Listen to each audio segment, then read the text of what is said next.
হ্যাঁ আমি একটা অপরাধী, সমাজের বুকে আমি একটা কলঙ্ক। আহা, গরিব কি সুন্দর অভিনয় করে রে।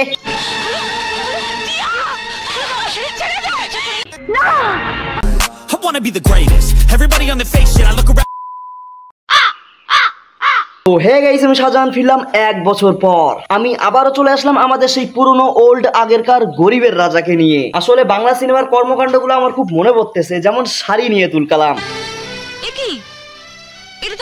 তুই আর আমি দুই যা, আমরা বোনের মতো।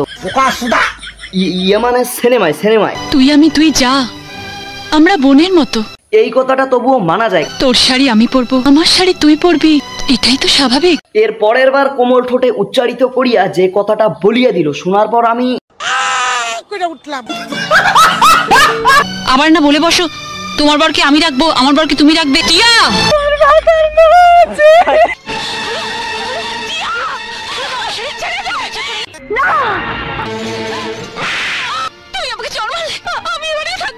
আহা, নারী কি সুন্দর অভিনয় করে রে। একটা মেয়ে হয়ে তুমি আর একটা মেয়ের কাপড় খুলে নিচ্ছ, একটা চর মারলেই দোষ। আমি বুঝতে পেরেছি, তুই নিশ্চয়ই এই বাড়িতে কোনো ঘটনা ঘটিয়ে এসেছিস। ঘটনা তো অবশ্যই ঘটাইছে। আচ্ছা, ঘটনাটা হলো লাল শাড়িতে রাঙান্বিত হইয়া এক নারী আর এক নারীর কাপড় খোলার প্রচেষ্টা। সো গাইস, এবার দেখবো আশীর্বাদ করতে গিয়ে অপমান। আমাদের গরিবের রাজা তো ইমোশনালি কান্দা কাটে আর অপমান হতেই ভালোবাসে। এই দেখ, এই হচ্ছে তোর শাড়ি আর এই হচ্ছে তোর চুড়ি। ছি ছি ছি ছি ছি ছি ছি, তোমরা কি দিল তো অপমানটা করে। এসব কি সব সস্তার তত্ত্ব? একটু সোনা দানা জোগাড় করে তো আনতে পারতে এখানে। শাড়ি আর চুড়ি নিয়ে আশীর্বাদ করতে আসছে হবে না, সোনার গয়না চাই। এই শাড়ি তোমরা বোনকে দিচ্ছ? এই তোমার শ্বশুর বাড়ির কাজের লোকেরা পড়ে। সালা, পদে পদে অপমান। এই তোমার শ্বশুর বাড়ির কাজের লোকেরা পড়ে। কাজের লোকেরা পড়ে মানে? তুমি কে সোনা? তারা তোমাদের বাড়িতে কাজ করে, তারাও বেতন পায়, আর তুমি তো ফ্রি মাল। কন্ট্রোল। এই তোমার শ্বশুর বাড়ির কাজের লোকেরা পড়ে। শ্বশুর বাড়ি?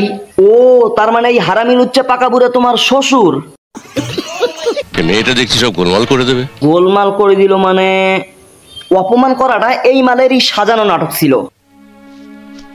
আশীর্বাদ না করেই চলে যাচ্ছে। তোমরা আমাকে ক্ষমা করো। মানে কি? জেনে বোঝে বাড়িতে সবার সামনে অপমান করে দৌড়ে এসে রাস্তায় ক্ষমা চাওয়া? বাংলা সিনেমা তো এসব হয়, ওই সিরিয়ালের মতো আর কি। হ্যাঁ হ্যাঁ, আমি একটা অপরাধী, আর অপরাধ জগতের এই অন্ধকার। ওইভাবে হবে না চান্দু, এইভাবে করতে হবে। আমার দেখ। হ্যাঁ হ্যাঁ, আমি একটা অপরাধী।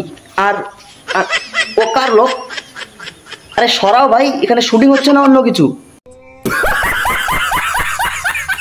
হ্যাঁ আমি সাইলেন্স। এই বুমটা আমার মুখের ভেতর ঢোকাবে নাকি? এই সিনটা আমি যতবারই দেখি ততবারই হাসি পায়। এর দ্বারাই কিচ্ছু হবে না। এই যে এক পাগলার কাহিনী দেখে ইনি হাসলেন, এবার এনাকেই এই ডায়লগটা বলতে বলা হয়। আর ভাই রে ভাই, ডায়লগটা শুনে তো সবাই মুগ্ধ। হ্যাঁ হ্যাঁ, আমি একটা অপরাধী, সমাজের বুকে আমি একটা কলঙ্ক। আহা, গরিব কি সুন্দর অভিনয় করে রে। আমি জানি যে তুমি আমাকে ঘেন্না করো। বাহ, নিখুঁত অভিনয়।